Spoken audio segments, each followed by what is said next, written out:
ماں کی خدمت تمہارے ذمہ ہے، باپ کی خدمت تمہارے ذمہ ہے۔ اس لیے فقہا نے لکھا ہے کہ خامند کے ذمہ ہے اپنی بیوی کو الگ گھر کا مطالبہ کرے تو الگ گھر لے کر دے، نہیں لے سکتا تو گھر کا ایک پورشن اس کے لیے الگ کرے، یہ بھی نہیں کر سکتا تو ایک کمرہ، ایک ٹوائلٹ، ایک کچن، یہ اس آنے والی بچی کا حق فرض ہے۔ اگر یہ بھی نہیں کر سکتا، وہ تسبیح پھد کے اللہ ہو کرے تو روزے رکھے، کسی کی بیٹی کو برباد نہ کرے، اپنے آپ کو نمایاں کرو۔ میرے نبی جہاد کے سفر میں ہیں، جہاد کے سفر میں ہیں، اور جب سفر شروع ہونے لگا اور اماں عائشہ اونٹ پہ بیٹھ گئیں تو دیکھا تو گلے کا ہار کوئی نہیں تھا۔ کہنے لگی یا رسول اللہ میرا تو ہار گم ہو گیا، اور مانگ کے لائی تھی اپنی بہن حضرت اسما کا ہار تھا، وہ لے کر آئی تھی کہ میں سفر پہ جا رہی ہوں تو مجھے دے دو، تو مجھے تو پہلے ہار ڈھونڈ کے دیں۔ تو آپ نے جہاد کا قافلہ رکوا دیا اور فرمایا عائشہ کا ہار ڈھونڈو۔ یہ بھی تو کہہ سکتے تھے ہار کی کیا حیثیت ہے، جہاد کا سفر ہے، ہمیں آگے جانا ہے یا واپس جا رہے ہوں گے، تو چھوڑو ہار کو، سب کو لگا دیا، ڈھونڈو۔ اور عصر کے قریب سفر تھا تو وہ مغرب ہو گئی، مغرب عشاء کٹھی پڑھ لی، سفر میں تھے اور پانی ختم ہو گیا اور فجر کا وقت داخل ہو گیا اور پانی کوئی نہیں۔ اب سارے لوگوں نے ابو بکر رضی اللہ تعالیٰ عنہ کو تانے دینے شروع کیے، ابو بکر تیری بیٹی کی وجہ سے آج ہماری نماز قضا ہو گئی، پانی کوئی نہیں، وضو کیسے کریں گے، وضو نہیں کریں گے نماز کیسے ہوگی؟ تو ابو بکر رضی اللہ عنہ غصے میں آئے حضرت عائشہ کے خیمے میں، تو اللہ کے نبی آپ کی گود میں سر رکھے ہوئے سو رہے تھے، وہ تو باپ تھے، اب وہ بول بھی نہیں سکتے، اللہ کے نبی سوئے ہوئے ہیں تو اپنا چہرہ بنا رہے ہیں، اور ایسے کرتے کرتے نہیں رہ سکے، ایک انگلی یہاں ماری زور سے ایسے، تو عائشہ ایسے ہو گئی، انہیں پھر انگلی ماری، پھر وہ ایسے ہو گئی کہ کہیں اللہ کے نبی میری حرکت سے جاگ نہ جائیں۔ تو تھوڑی دیر کے بعد آپ کی آنکھ کھلی تو حضرت عائشہ نے کہا یا رسول اللہ سارے لوگ پریشان ہیں، پانی کوئی نہیں ہے، اب کیا کریں؟ تو اللہ تعالیٰ نے تیمم کی آیات اتار دی، فتیمموا صعیدا طیبا، تیمم کبھی کسی امت کو نہیں ملا۔ اس رات حضرت عائشہ کے ہار کے گم ہونے کی برکت سے سفر منقطع ہوا، پانی ختم ہوا، اور تیمم اللہ نے امت کو قیامت تک کے لیے دے دیا۔ جب یہ آیات اللہ کے نبی نے باہر نکل کے سکھائیں، اب سارے کہنے لگے ابو بکر تمہارے گھر کی کیا بات ہے، تمہاری برکت سے تو امت کو کیا کچھ ملا ہے، تمہارے گھر کے کیا کہنے۔ جب دن چڑھا تو حضرت عائشہ نے کہا یا رسول اللہ ہار کو چھوڑیں، اب آگے چلتے ہیں۔ تو پھر آپ نے کہا چلو بھائی۔ جب اونٹنی کو اٹھایا تو وہ ہار اونٹنی کے نیچے گیا پڑا تھا، تو ہار بھی مل گیا۔ اتنی دلداری میرے نبی نے کی۔ بچوں، میں یہ نہ سنوں کہ میرا کوئی شاگرد اپنی بیوی کے ساتھ بدتمیز ہے، یا اپنے ماں باپ کا دل دکھاتا ہے، یا اپنے بہن بھائیوں سے لڑتا ہے۔ پیچھے ہٹ جاؤ، اپنے خون کے رشتوں سے لڑو نہیں، پیچھے ہٹ جاؤ۔ جو بھی اس کے لیے سودا کرنا پڑے کر دو، لیکن جھگڑے میں نہ پڑو، پیچھے ہٹ جاؤ۔ اللہ تمہیں نوازے گا وہاں سے جہاں سے تمہارا وہم و گمان بھی نہیں۔ اور نماز کی عادت ڈالو۔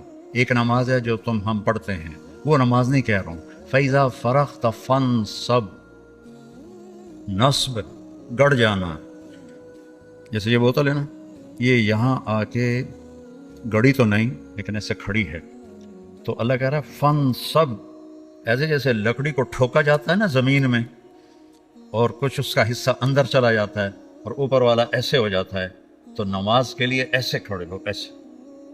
عبداللہ بن زبیر پر حجاج حملے کر رہا تھا اور وہ حرم میں نماز پڑھتے، کوئی پتھر یہاں سے گزرتا، کوئی یہاں سے گزرتا، کوئی یہاں سے گزرتا، اور ان کے جسم میں ایسے بھی نہیں ہوتا تھا، ایسے۔ اتنے اطمینان سے نماز۔ وَإِلَىٰ رَبِّكَ، بولو، فَارْغَب، رغبت کی نماز، نماز میں دل لگے، نماز میں کھڑے ہو جاؤ، نماز میں کا انتظار کرو، نماز کو اپنے مسائل کے حل ہونے کا ذریعہ بناؤ، نماز میں دعائیں مانگنا سیکھو۔ ہم دعا نہیں مانگتے، دعائیں مانگنا سیکھو، یہ بہت بڑا سبب ہے۔ اسباب ظاہریہ اختیار کرو اور نماز کو سب سے بڑا سبب بناؤ۔ اذا حزبہ امر فزع الی الصلاۃ، جب کوئی مشکل آتی تھی آپ نماز پڑھتے تھے، جب کوئی مشکل آتی تھی آپ نماز پڑھتے تھے۔ 3 دن گزر گئے، کھانے کو کچھ نہیں ملا، تو حضرت عائشہ سے کہنے لگے چلو آج میں اللہ سے جا کے بات کرتا ہوں. مسجد میں گیا, نفل شروع کر دی. ایک ستون کے پیچھے 2 نفل پڑھتے, پھر سلام پھیر کے دوسرا ستون, اللہ اکبر, پھر سلام پھیرا تیسرا ستون, اللہ اکبر, پڑھے جا رہے ہیں. اتنے میں حضرت عثمان آئے. اماں جان اللہ کے نبی کہاں ہیں؟ ان کا 3 دن سے فاقہ تھا, اللہ سے مانگنے گئے. تو ہزاروں قطار رونے لگے, مجھے کیوں نہ کہا, عبد الرحمن بن عوف کو کیوں نہ کہا, ثابت بن قیس کو کیوں نہ کہا. یہ سارے مالدار تھے.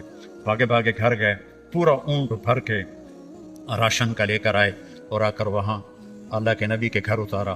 اور پھر بھاگے بھاگے گئے, اور گھر میں جو سالن تیار ہو گیا تھا وہ اٹھا کے لائے, اور روٹیاں اٹھا کے لائے, اور آ کر دیا کہ پکانے میں دیر لگے گی.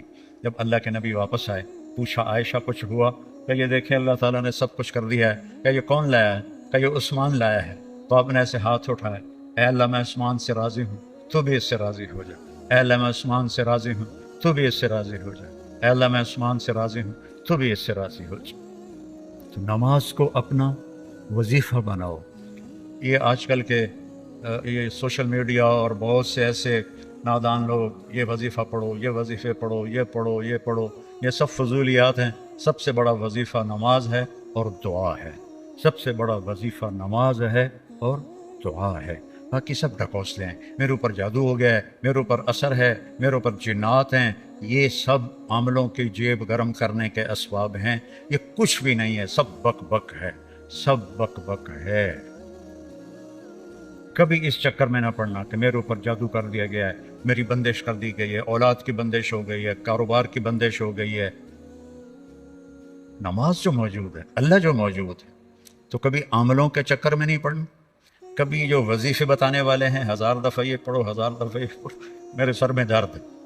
اور ایک بزرگ کہنے لگے کہ آپ 1000 دفعہ سورہ اخلاص پڑھا کرو. میں کہا جی پھر تو پہلے انہوں ہور درد ہوا جاوے گا جو میں سر درد نال میں 1000 واری سورۃ اخلاص پڑھا کے میرے کو تو نماز دی رکعت وچ کلو اللہ مشکل پڑی جاندی ہے. میں کہا جی یہ وظیفہ تسی اپنے کول ہی رکھو, یہ میرے واسطے کوئی نہیں ہے. میرے نبی نے وظیفہ بتایا, نماز پڑھو دعا مانگو, نماز پڑھو دعا مانگو, صدقہ کرو, سخی بنو, بخیل نہ بنو. بخیل سے اللہ دوستی لگاتا نہیں, اور سخی سے اللہ دوستی توڑتا نہیں, چاہے فاسق ہو. اور سخاوت کا مطلب کوئی بہت زیادہ خرچ کرنا نہیں ہے, وہ دل کی کیفیت کا نام ہے, وہ دل کی کیفیت کا نام ہے. تو غریب بھی سخی ہو سکتا ہے, مالدار بھی ہو سکتا ہے, غریب بھی بخیل ہو سکتا ہے, مالدار بھی ہو سکتا ہے. بخل خود پیدا ہوتا ہے, سخاوت کو پیدا کرنا پڑتا ہے. سخی بنو. مولویوں میں سخاوت بہت کم ہے, بلکہ ہے ہی کوئی نہیں, کیونکہ شروع سے لینے کا جو کام شروع ہو جاتا ہے تو دینے کو دل ہی نہیں کرتا. تو دینا سیکھو تاکہ اللہ تمہیں دے, کھلانا سیکھو اللہ تمہیں کھلائے, پلانا سیکھو اللہ تمہیں پلائے. پھر سب سے بڑی سخاوت ہے جس پہ ناراضگی ہے معاف کر دو.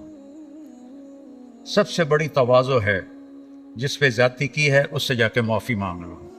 معافی مانگنا اس سے بڑی تواضع کوئی نہیں, معاف کر دینا اس سے بڑی سخاوت کوئی نہیں ہے. اور اللہ کو سخی سے پیار ہے, وہ فاسق ہی کیوں نہ ہو. سامری نے بچڑے کی پوجا کروائی, اللہ نے کہا ان سب کو قتل کرو, وہ قتل ہو گئے. سامری نے پکڑا ہوا آ گیا, اللہ نے کہا موسیٰ سامری کو چھوڑ دے.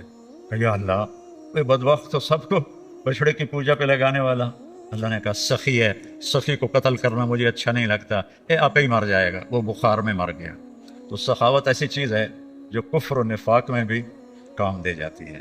بیٹا سخی بنو. اور ایک سخاوت بتائیے جس پہ کوئی پیسے نہیں لگتے, معاف کرنا سیکھو, معاف کرنا سیکھو, درگزر کرنا سیکھو, اپنی کوتاہی کا کھل کے اعتراف کا.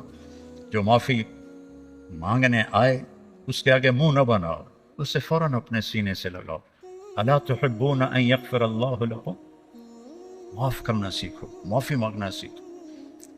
اور نوافل میں تہجد کا اہتمام کرو. یہ شعار الصالحین ہے. آپ نوجوان ہو تو آپ 70 سے بھی آگے چلے گئے. تہجد کا اہتمام کرو. نوافل اس سر درد میں, اس سر درد میں میرے نفل کبھی چھوٹتے ہیں, ورنہ 40-50 نفل روزانہ پڑھتا ہوں. میری تہجد قضا نہیں ہوتی سوائے شدید تکلیف کے. پچھلے 30-35 سال سے اللہ نے مجھے تہجد کا پابند کیا ہوا ہے. یہ تم میری اولاد ہو, تمہیں ترغیب کے لیے سنا رہا ہوں, کوئی اپنی بزرگی نہیں جتا رہا ہوں. کہ تمہیں پتہ چلے کہ بیماری میں بھی اگر اہتمام ہو سکتا ہے تو اس جوانی میں کیوں نہیں ہو سکتا. جلدی سو، جلدی اٹھ. اس موبائل پہ کھیلنا چھوڑ دو، یہ تمہارا بہت وقت ضائع کرتا ہے. اس موبائل سے کھیلنا چھوڑ دو، اس کو دیکھنا چھوڑ دو. وہ وقت مطالعے پہ لگاؤ، تلاوت پہ لگاؤ، ذکر پہ لگاؤ، تسبیح پہ لگاؤ، لوگوں کی خدمت پہ لگاؤ. اس نے بہت نقصان پہنچا ہے، خاص طور پر جب تم ماں باپ کے ساتھ بیٹھو، بیوی کے ساتھ بیٹھو، بچوں کے ساتھ بیٹھو. اسے بند کر کے بیٹھو.